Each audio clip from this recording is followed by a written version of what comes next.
follow new developments tonight after a Metro police officer shot and killed a man during what IMPD calls a fight on the east side. And tonight we can confirm that suspect is Kevin Hicks. We're uncovering new details about why police were trying to arrest him and his criminal background leading up to last night.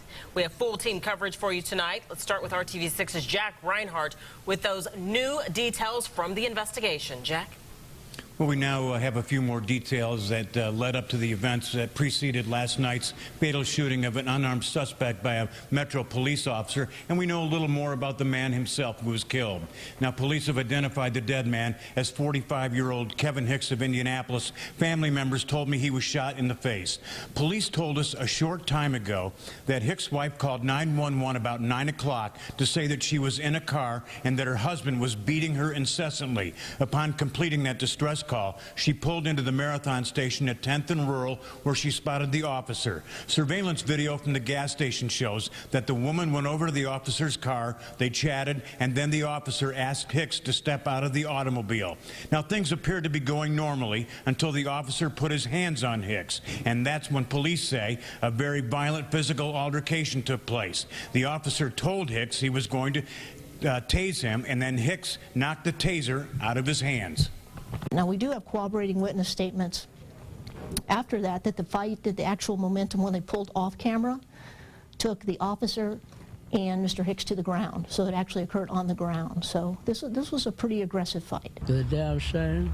They could have tased him. There was enough out there they could have grabbed him and throw him down. You know, they could have shot him in the knee, you know. But why they had to shoot him in the head?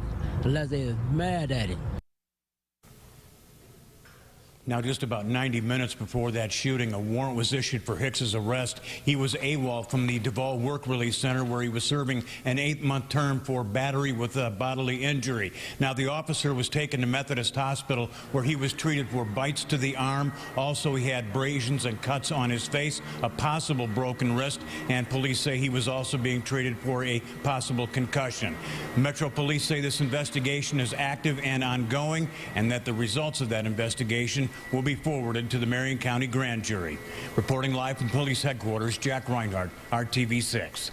We also talked to Kevin Hicks' uncle today, who tells us he is very, very upset over the shooting death of his nephew. He did not want to show his face, and he tells us he believes there had to be an alternative to using deadly force against his nephew.